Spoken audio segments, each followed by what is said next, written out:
Fala, nação rubro-negra, vocês viram essa princesinha reagindo a Flamengo e Vasco?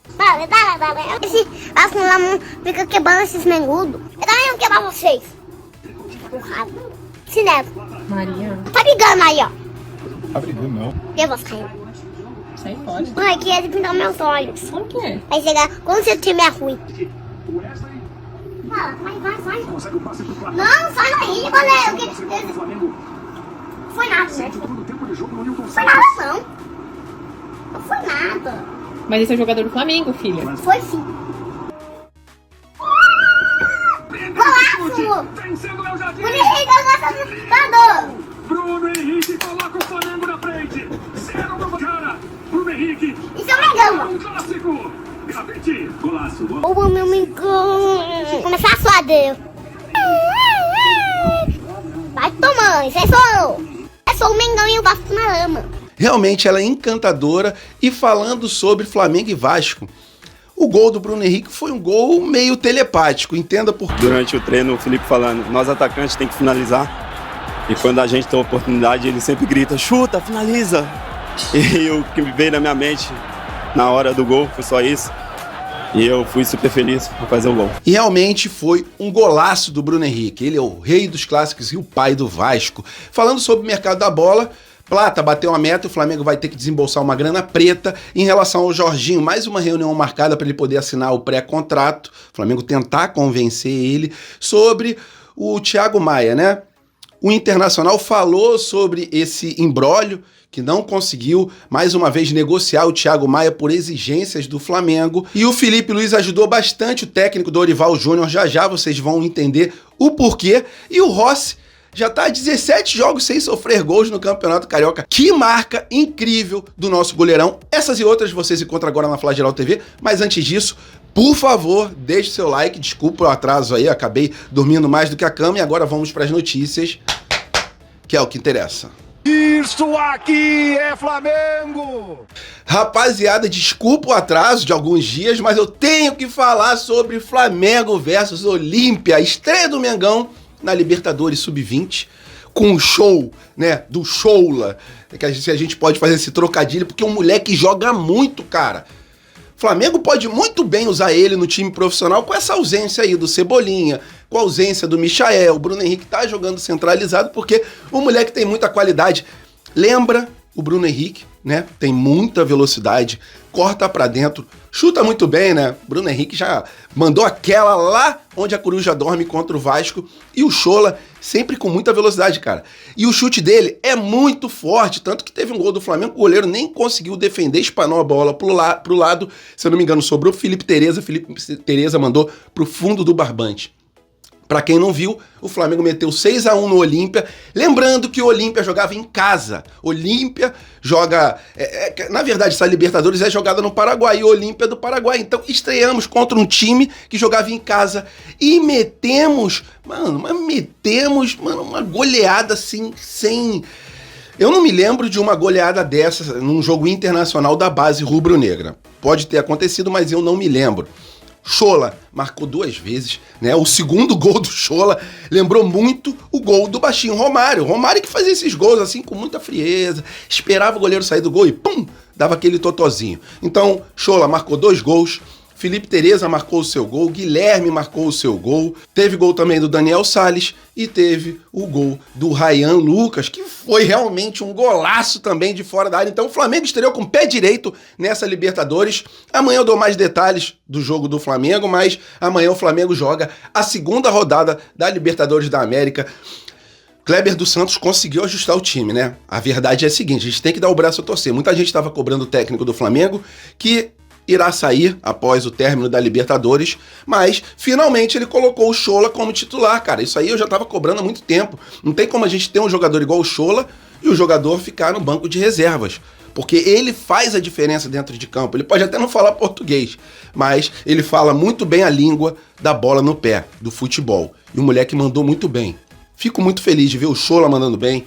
Pablo Lúcio jogou bem também, entre outros jogadores que a gente tem no elenco. É isso, parabéns ao técnico Kleber dos Santos, graças também o seu esquema tático, a tudo que você treinou antes dessa Libertadores, o Flamengo conseguiu dar esse vareio no Olímpia e, se Deus quiser, vamos nos classificar, lembrando que somente o primeiro colocado se classifica para a próxima fase, que é uma semifinal, e o segundo melhor colocado dos 3 grupos. Então não vamos dar bobeira, não vamos dar mole, pelo menos o saldo de gol já ficou lá em cima, caso a gente tenha que usar um critério de desempate, os gols estão a nosso favor. Parabéns à molecada, pra cima deles também na Libertadores Sub-20.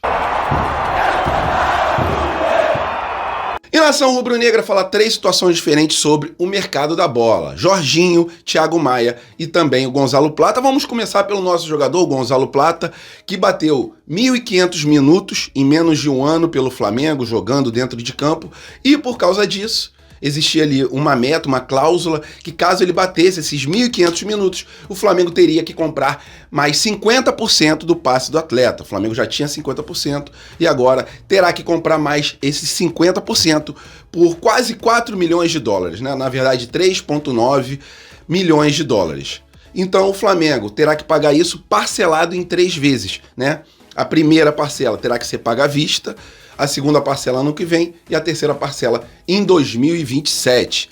Os valores da parcela, eles são de em torno ali de 1,3 milhão de dólares, ok? Então, paga esse 1,3 agora à vista e caso o Flamengo queira tirar o mais-valia do Al Saad, o Flamengo terá que pagar mais 1,3 milhão. Esse mais-valia é o quê? O Flamengo contratou o jogador por um valor e caso o Flamengo venda esse jogador por um valor mais alto do que ele contratou, aí uma parte iria para o clube que vendeu o jogador para o Flamengo. Então, existe ainda essa possibilidade do Flamengo pagar mais uma parcela, né? Para não ter que desembolsar esse valor numa eventual venda do Gonzalo Plata. E o Gonzalo Plata, ele tem total potencial, tanto para ser vendido, quanto para continuar no Flamengo e ajudando muito o nosso time, né? Ele lembra o Berril, mas um Berril melhor tecnicamente. Falando sobre o Thiago Maia, né? Deixar para vocês aí o que disse o diretor do Internacional sobre a negociação do Thiago Maia, né? Que melou. O jogador que tinha que se acertar com o Santos, o Inter que tinha que se acertar com o Santos que tinha que se acertar com o Flamengo e o Flamengo que tinha que se acertar com o Lille. E o documento que nos veio como se tudo isso estivesse resolvido. Aliás, não é a primeira vez que isso acontece, já aconteceu 2 vezes com o mesmo atleta. Um vencimento antecipado de uma parcela, né, por exemplo, não pagou, vence o contrato inteiro. Às vezes o clube bota uma condição dessa e não está nas linhas gerais, isso tranca toda a negociação, porque um não quer pagar, o outro não quer o juro, e aí pode voltar a zero. Depende da necessidade. E o Flamengo está muito rígido em relação às garantias. E disso é o Santos. Né? E pelo que eu estou vendo, o Flamengo está preferindo ficar com o Inter de credor do que com o Santos. Né? É o que eu estou sentindo. Mas isso pode ter desdobramento. E a gente já colocou isso, tanto para o Santos, quanto para o jogador, de que o nosso prazo se esgotou. O Flamengo queria uma garantia financeira de que receberia do Santos, né? Porque com o Inter tá difícil do Flamengo receber. E, infelizmente, essa negociação melou. Vamos ver se na próxima janela que abrirá, o Flamengo conseguirá entrar em acordo com o Santos e o Santos finalmente contratar o Thiago Maia, né? A verdade é a seguinte, o Flamengo vendeu, mas até agora não viu a cor do dinheiro. Sobre o Jorginho, segundo o Vene Casagrande, o Boto, ele terá mais uma reunião nessa próxima quarta-feira com o Jorginho para tentar sacramentar, né? Para o jogador assinar um pré-contrato e a gente já ter aquela garantia de que o jogador chegará no Flamengo nesse meio do ano. Lembrando que a posição dele é a mesma posição do Eric Pulgar e o Eric Pulgar está em vias também de renovar o contrato com o Flamengo. É realmente uma seleção, né? A gente já tem um time excepcional e com a chegada de uma ou outra peça que possa ajudar, agregar no time, o Flamengo fica realmente cada vez, não vou falar imbatível, mas cada vez mais forte, né? E com o Felipe Luiz à beira do campo, cara, tá difícil bater o time rubro-negro, graças a Deus, né? Eu tava com saudade de, assistir um jogo do Flamengo e ter praticamente a certeza de que o Flamengo faria uma atuação ali condizente com o que a torcida do Flamengo exige, não que a gente exija vitória o tempo todo, né? Mas se empatar, e caso até mesmo perca, porque isso aí é normal, um time perder acaba acontecendo, mas perder jogando com raça, empatar jogando com raça, lutando até o fim e não se acovardando como acontecia algumas vezes, né, há um tempo atrás, porque alguns técnicos colocavam o Flamengo recuado e esse não é o nosso DNA. Então, em relação ao mercado da bola é isso, tentei resumir da melhor maneira possível. E boa sorte pro Flamengo, né, que consiga a contratação do Jorginho, é um bom jogador, mesmo com a idade mais avançada, mas tem bastante experiência. Há pouco tempo atrás foi eleito o terceiro melhor jogador do mundo. Entende muito, né, da filosofia do que o Felipe Luiz quer colocar o Flamengo em campo, quer fazer o Flamengo jogar. Porque o Felipe Luiz coloca o Flamengo como se fosse um clube europeu, né? Não parando em nenhum momento, partindo para cima, sufocando o adversário. E o Jorginho, ele entende muito dessas nuances do esquema tático dos técnicos. Se vier, para mim, virá para agregar bastante ao rubro-negro. Vamos aguardar essa reunião para cima deles também no mercado da bola. E rapaziada, o Felipe Luiz, ele colocou o Gerson numa posição que ajuda muito o técnico Dorival Júnior. O Felipe Luiz até falou sobre isso, porque a posição que ele botou o Gerson para jogar contra o Vasco é a posição que o Gerson geralmente joga na seleção brasileira e, lógico, o técnico Dorival Júnior agradece essa ajuda. Vamos lá. Abrindo aspas aí para o que disse o Felipe Luiz sobre a posição do Gerson dentro de campo. O Gerson pode jogar em várias funções. Ele é o coringa do Flamengo. Queria ter muitos atacantes e decidi colocar o Gerson mais recuado. Recuei e ajudei o Dorival Júnior, que é a posição que ele joga na seleção brasileira. Daqui a um tempo, né? Daqui a alguns dias, o técnico Dorival Júnior falará a lista definitiva para esses jogos, né? Se eu não me engano, é contra a Colômbia e contra a Argentina, nos dias 20 e 25 de março, pelas eliminatórias da Copa do Mundo. O Gerson já é figurinha carimbada na seleção, com certeza será convocado. E aí, o Felipe Luiz tentando ajudar também a seleção brasileira, né? A gente perdendo jogadores para as seleções, mas o Flamengo continuando com o nível que tá, mesmo com as reservas. Felipe Luiz consegue treinar muito bem tanto os reservas como os titulares, a gente não se preocupa tanto quanto em outras épocas, né? Um tempo atrás, se a gente perdesse o jogador para a seleção, a gente já ficaria boladão porque o reserva não entrava no mesmo ritmo do titular, mas hoje em dia isso foi por terra e eu acredito que a torcida não se importe mais tanto em ceder jogadores para as suas seleções, a gente mandando bem também com o time reserva. Então, é isso sobre o Felipe Luiz e o Gerson, e um detalhe que eu mostrei para vocês no começo do vídeo, né? O gol do Bruno Henrique foi um gol telepático, porque o Bruno Henrique dominou a bola e lembrou do Felipe Luiz falando no ouvido dele o tempo todo, chuta pro gol, e aí ele obedeceu essa voz do Felipe Luiz na mente dele naquele momento, e mandou muito bem, foi um golaço para deixar os vascaínos cada vez mais tristes, né? E sobre o Ortiz, né? Apenas uma curtinha aqui também, Ortiz salvou uma bola em cima da linha e falou o seguinte sobre isso, né? Feliz, aquele ali é um gol para zagueiro, né? O gol do outro lado é sempre um bônus pra gente. Aquele ali é o gol do zagueiro. Muito feliz por ter a oportunidade de fazer aquele lance ali. E a gente passar mais um jogo sem sofrer gol é uma coisa que a gente ali de trás se cobra, porque a gente sabe da qualidade do nosso time na frente, que sempre vai marcar um gol. Então, feliz por essa vitória e um passo para a classificação. É como se ele tivesse feito um gol ali de tabela. E foi mesmo, né? O Léo Ortiz salvou a gente num momento crucial da partida, mostrando que ele é um cara sinistro também no posicionamento dentro de campo. Faz uma leitura do lance como poucos jogadores eu já vi fazer na minha vida de torcedor, né? Desde 1984. Então, é isso. Parabéns ao Felipe Luiz.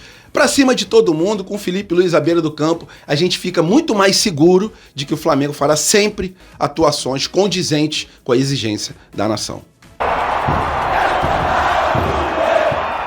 E mais uma vez eu venho aqui para parabenizar o goleiro Agostinho Rossi. Mais um jogo e nenhum gol sofrido. Ele já tem 17 jogos no Campeonato Carioca, 1.650 minutos sem sofrer nenhum gol, né? Que marca legal, realmente uma muralha no gol do Flamengo. Não tô lembrando do Muralha antigo não, porque o Muralha nesse fim de semana sofreu um outro frango, né? A gente sabe muito bem o que a gente sofria com o Muralha, não que ele seja um mau goleiro, mas ele era muito irregular.